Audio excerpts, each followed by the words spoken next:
Lula, fujão e cachaceiro.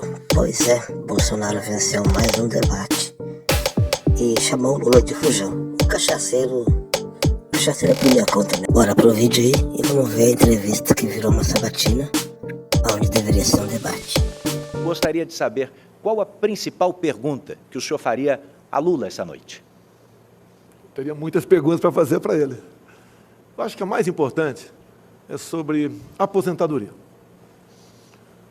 Nós temos uma massa grande de aposentados, pensionistas, servidores, aposentados rurais, entre outros. O Lula nunca foi afeto ao mercado, nunca teve preocupação em colocar bons ministros da economia. E, aliado a isso, tivemos uma corrupção sem tamanho no governo Lula.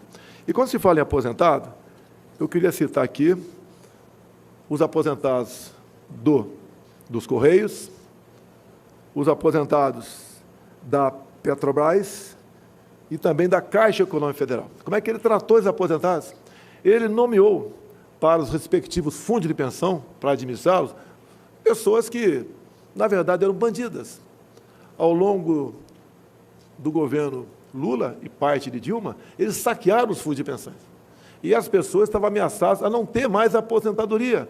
Petrobras, Banco do Brasil e Correios. E eu tenho um contra-cheque aqui de um servidor dos Correios. Ele tem uma cota extra de R$ 510 para poder sanear o fundo de pensão. Caso contrário, ele não receberia aposentadoria. O mesmo com a Petrobras e também a Caixa Econômica Federal.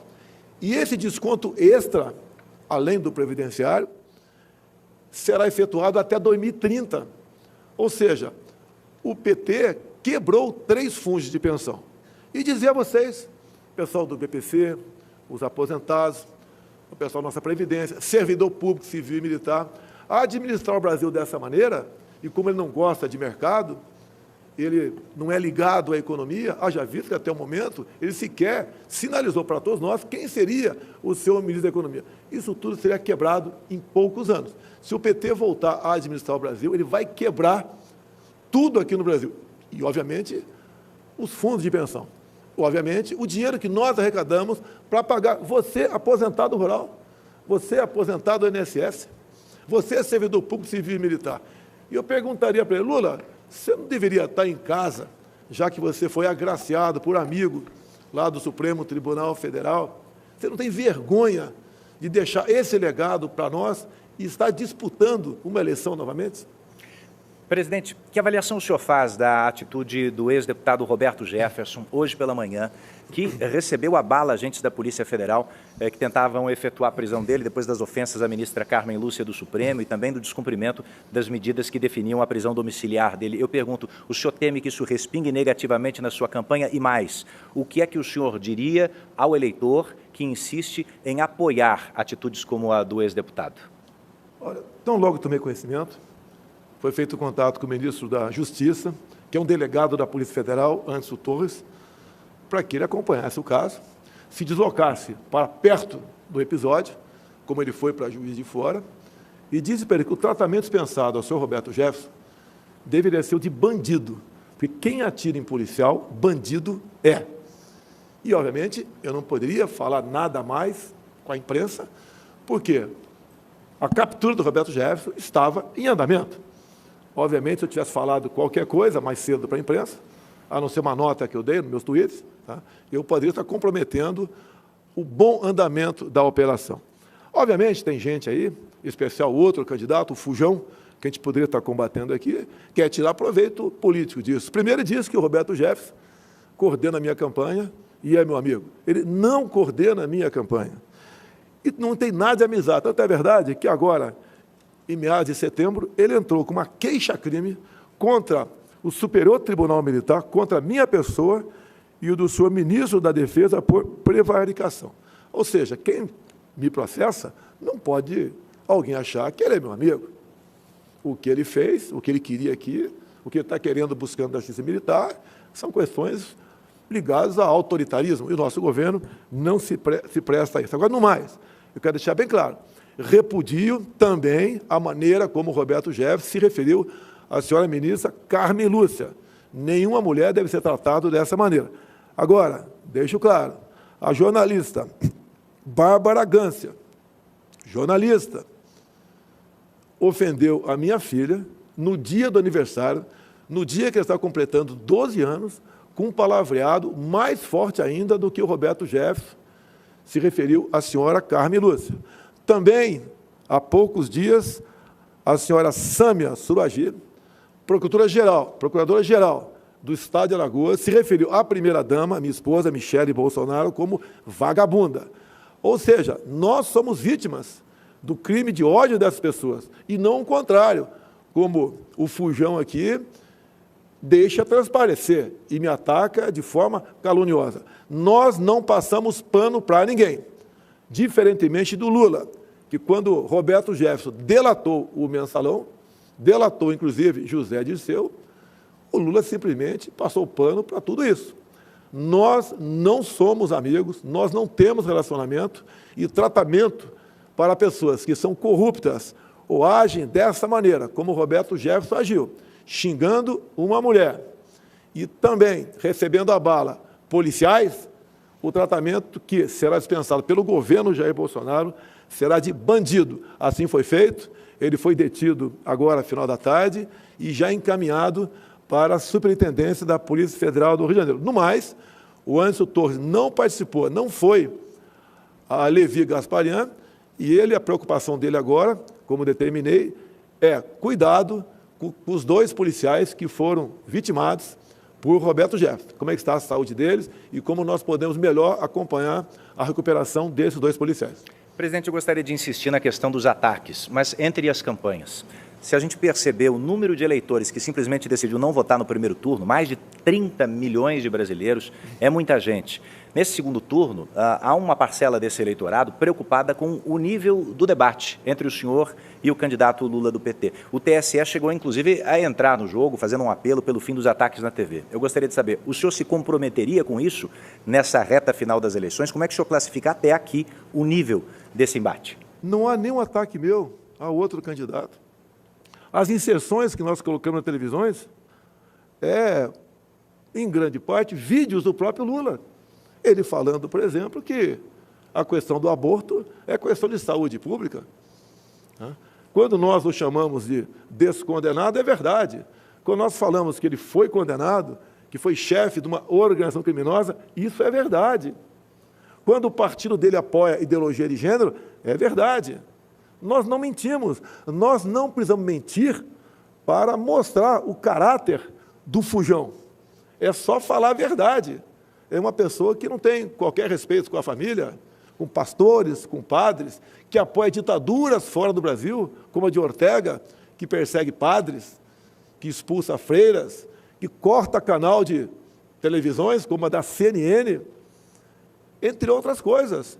Isso não é baixar o nível, é mostrar a verdade do que foi o governo Lula, mostrar a delação de Palocci, contando em detalhes como Lula recebia dinheiro até dentro do próprio avião presidencial. Isso não é atacar o presidente. Mostrar a corrupção de vários estatais, como Petrobras, 900 bilhões de reais de endividamento, BNDES, 400 bilhões de reais. E quando se fala em BNDES, mostrar, em especial para o povo mineiro, que em Belo Horizonte não tem metrô, mas dinheiro nosso do BNDES, Lula mandou para Caracas, capital da Venezuela. Lá tem um metrô maravilhoso. Mostrar para a população que o dinheiro do BNDES para fazer o Porto de Mariel em Cuba, Cuba se comprometeu em não pagando o empréstimo, não pagou, nos ressarcir em charutos. Isso é um deboche. Confesso, Edu, se eu não tivesse visto o contrato, eu não acreditaria. Então, nós não temos ataque, mostramos as verdades apenas do que aconteceu no governo do PT. Inclusive dizer que no meu governo, 21 e 22, tivemos a pandemia, lamentamos as mortes, mas o Brasil criou 3 milhões de empregos. Em 2015 e 2016, governo Dilma, que o Lula tinha uma tremenda participação, perdemos 3 milhões de empregos no Brasil. Isso é a maneira de administrar. Ele não administra, não é gestor, é um mandão, é um gastão. Tanto é que ele fala que vai acabar com o teto de gasto. Ou seja, é aquela pessoa em casa que vai falar, olha, eu vou gastar mais com o arrecado, se faltar dinheiro eu pego empréstimo, recorro ao agiota, isso acaba um dia, leva à falência aquela pessoa. É a mesma coisa no Brasil. Se o Lula continuar administrando o Brasil como fez nos seus 8 anos e mais 6 de Dilma, o Brasil quebra. Um país riquíssimo fará com que o seu povo viva uma situação de miséria. Como, por exemplo, ele apoia o regime de Nicolás Maduro. E Maduro, juntamente com Chávez, né, que o antecedeu, quebrou a Venezuela. A Venezuela é o país mais rico do mundo em petróleo, e hoje é um país com o povo mais pobre do que o povo haitiano. Nós não queremos isso para o Brasil. Então, quando você fala em estilos, primeiro me acusam de tudo. Tudo eu sou responsável. Tudo tem um motivo para me acusar, para buscar o desgaste. E você, eleitor? Você vai simplesmente anular seu voto? Você está ajudando o Lula a ter mais votos nas urnas.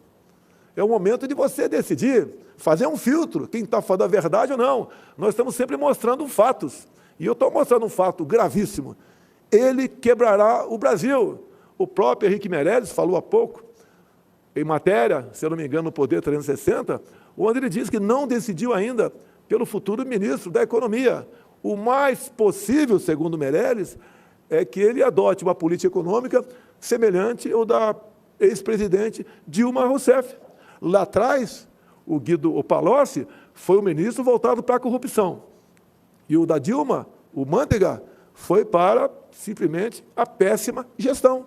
Tanto é que o Brasil entrou em recessão em 2015 e 2016. Gostaria agora de falar sobre alguns temas que o próximo presidente da República, o senhor, se for reeleito, terá que enfrentar. Gostaria de começar sobre lei e ordem. Há tempos existe um debate sobre a redução da maioridade penal. E há a informação de que o senhor apresentaria um projeto de lei nesse sentido num eventual segundo mandato. Os críticos dessa proposta, sobretudo, falam sobre o sistema que não estaria preparado para isso, ou até mesmo sobre a superlotação que isso causaria nos presídios. Que argumentos a favor da proposta o senhor traria para o debate? A redução seria para os menores, 16 e 17 anos. Sempre lutei por isso, desde 91, quando cheguei à Câmara dos Deputados. Essa parcela de jovens, 16 e 17 anos, que é uma parcela muito pequena dos infratores, equivale a aproximadamente 0,2%, ou seja, cada 1.000, 2 jovens teimam em cometer crimes. E incentivados pelo fujão. O Lula sempre defendeu ladrões de celular, dizendo que ele estava roubando o celular para ganhar um dinheirinho, dando força a esses menores ladrões. Lugar de moleque dessa idade é para estar na escola. Agora, essa minoria que faz maldade, mata nossos filhos por aí, roubam, sequestram, estupram, o lugar dele na cadeia. Se lá está muito cheio, é problema dele. Eu prefiro lá na cadeia cheia do que aqui fora cometendo crime. Agora, a grande maioria da garotada, 16, 17 anos, caso quisesse, e fosse aprovado nos testes, poderiam ter a sua carteira nacional de habilitação como prêmio. Hoje a gente vê jovens, de vez em quando, dirigindo por aí, sem habilitação, obviamente, por causa da idade, e entrando aí como infrator. Vamos botar na cadeia quem tem que botar, quem comete esses crimes, em especial os crimes hediondos, e quem é um bom garoto que tenha a sua recompensa com a carteira nacional de habilitação. Esse seria o teor da proposta, então? Apenas para alguns tipos de crimes, crimes hediondos? A ideia é para crimes hediondos, para a gente não generalizar muito essa questão. Se bem que furto de celular não entraria nisso, mas o roubo, né, o latrocínio, entraria. O latrocínio é crime hediondo. Então, não é que essa minoria pode continuar furtando o celular por aí. Mas saber, tá, nesse primeiro momento, é que aqueles que cometessem crime hediondo iriam para a cadeia. E aí entra aquele elenco de crimes hediondos que realmente, como tráfico de drogas, sequestro, roubo seguido de morte, os ladrões de celular, protegidos pelo ex-presidente Lula, protegido não, estimulado para ele cometer esse tipo de crime. Há uma diferença enorme entre eu e Lula. Quando alguém, né, comete algum crime, não interessa quem seja esse alguém, nós afastamos, nós incriminamos. Para eles, a lei. Já o outro lado, não. Ele passa pano, ele trata bem, como sempre tratou bem Roberto Jefferson e José Dirceu. Um delatou o outro. Roberto Jefferson contou com detalhes as roubalheiras que acontecia no Brasil, das malas que ele recebia dinheiro para comprar apoio parlamentar. E eu estava dentro da Câmara. Acompanhei tudo isso. Fui em várias sessões de CPIs, acompanhando o que estava acontecendo. Então, há essa diferença enorme entre eu e o Lula. Do nosso lado, a honestidade, a decência. 3 anos e 10 meses sem corrupção. E, se porventura acontecer, ajudaremos a investigar. Conosco, corrupção zero. Você pode notar claramente com números. Antes de mim, as estatais davam pequenos lucros ou até mesmo prejuízo. Conosco, só o ano passado, o lucro das estatais, por não permitirmos que ela seja roubada, chegou na casa dos 180 bilhões de reais. Essa diferença ia para o bolso de alguém, porque as estatais, todas, quase sem exceção, as indicações para a mesma eram políticas para atender interesses partidários, para o Lula e Dilma comprarem voto dentro do parlamento brasileiro. Tanto é que, se você assistir o voto do senhor ministro, o ministro que pediu para sair do Supremo, Joaquim Barbosa, ele diz claramente lá, o único deputado de tal partido que não foi buscar dinheiro na Petrobras foi o senhor Jair Bolsonaro. E também, por ocasião da delação premiada do doleiro Alberto Youssef, ele falou que 3 deputados de um determinado partido nunca pegou dinheiro, fruto de corrupção, e um deles era Jair Bolsonaro. Ou seja, eu sempre fiz a minha parte. Eu nunca vendi meu voto para ninguém. Eu sempre votei com independência. Quando a matéria era boa, a gente votava favorável. Quando não era, eu votava contra. Então, sempre foi esse o meu comportamento. E dizer ao Lula que a forma como ele governou o Brasil, comprando apoio parlamentar, entregando estatais, fundos de pensões, ministérios e bancos oficiais em troca de apoio político, repito, é o que levou o Brasil a mergulhar no maior escândalo de corrupção que se tem notícia em todo o globo terrestre. Bom, alguns veículos de imprensa foram proibidos pelo TSE de tratar de algumas questões envolvendo o seu adversário. A Justiça Eleitoral argumentou que havia ali notícias falsas ou um sistema de desinformação. Como é que o senhor avalia essa questão? Tivemos o caso Jovem Pan. Há 2 anos eu lancei um slogan: Deus, Pátria, Família e Liberdade. Pouca gente deu importância para isso, achando que a liberdade é um bem eterno. Tomaram conhecimento agora que a nossa liberdade está em risco. Agora, deixo bem claro, antes de qualquer crítica ao Tribunal Superior Eleitoral, que, no meu entender, decidiu equivocadamente sobre a censura junto à Jovem Pan, o processo que foi ajuizado lá foi assinado pelo Partido dos Trabalhadores, ou seja, o PT está dando uma pequena demonstração de como seria um possível governo Lula no tocante à censura. E olha, Eduardo, o artigo 220 da Constituição, quando fala liberdade de expressão, é taxativo, que nenhuma lei pode ser criada para cercear o nosso direito de defesa, o de vocês, da imprensa, obviamente, sob qualquer pretexto. Lamentável a decisão do TSE, mas mais lamentável ainda o PT, que provocou o TSE com essa censura em cima da TV e rádio Jovem Pan. Eu gostaria de saber o seguinte, se o senhor tem essa popularidade, esse capital político, numa eventual vitória no segundo turno, a minha pergunta é, o senhor está satisfeito com o orçamento secreto? Porque o senhor teria, em tese, condições, inclusive, de maioria no Congresso para redistribuir o controle desse dinheiro. Vai lidar como com isso? Eu perdi poder. Para esse ano serão aproximadamente 19 bilhões de reais, que quem vai distribuir pelo Brasil vai ser o relator. Ele pode achar que tem seus méritos tocante a isso.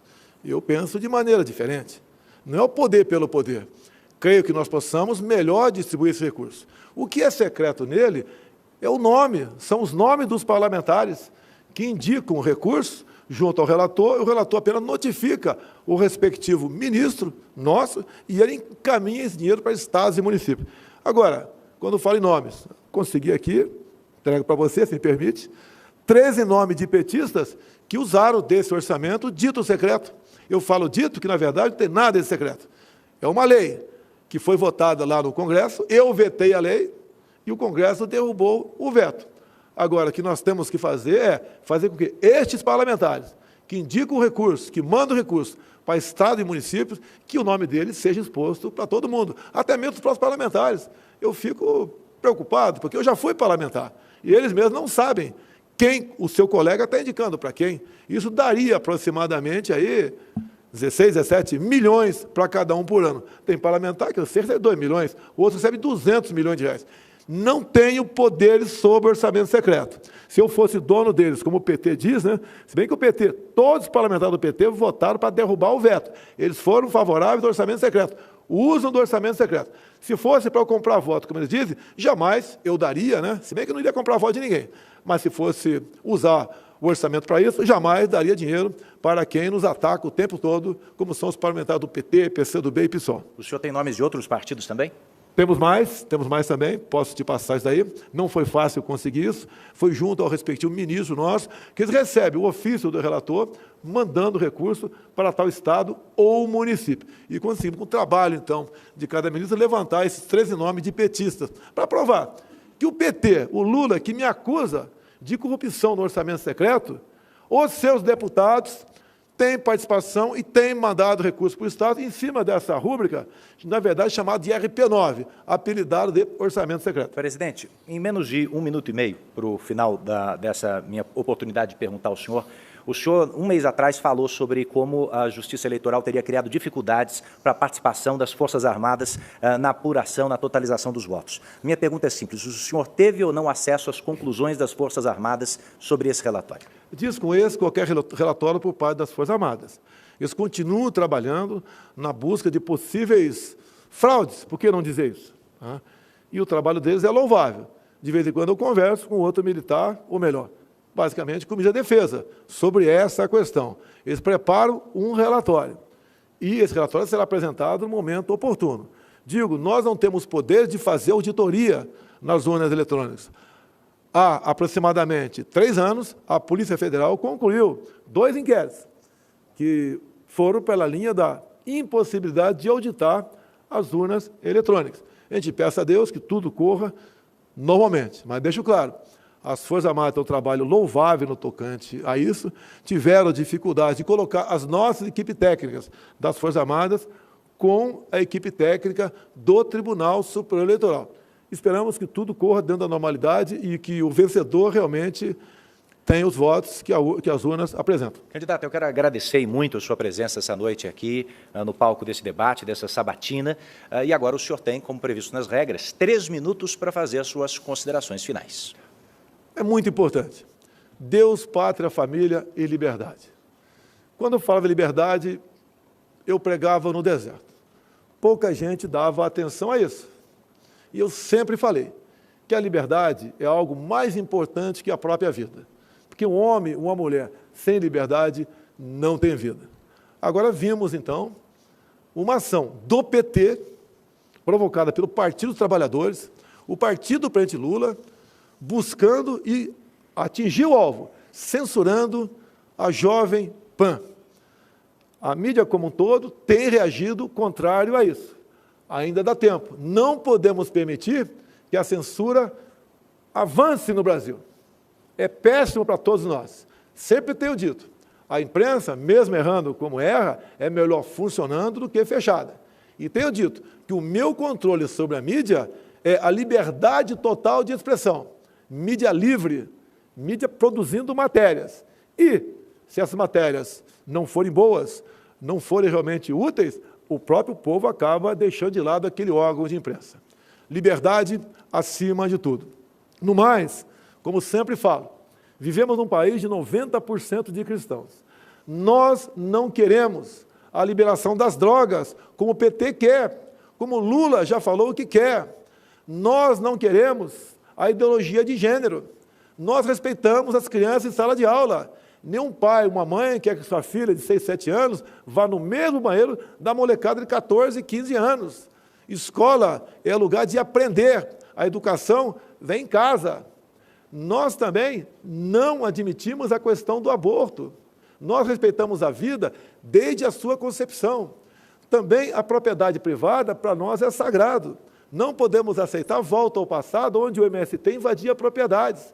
Dinheiro nosso, do Brasil, do BNDES, é para ser aplicado no Brasil, e não fazendo o metrô lá em Caracas, capital da Venezuela, ou Porto em Mariel, ou começar a fazer uma hidrelétrica lá na Nicarágua. Dinheiro nosso é para nós, aqui no Brasil.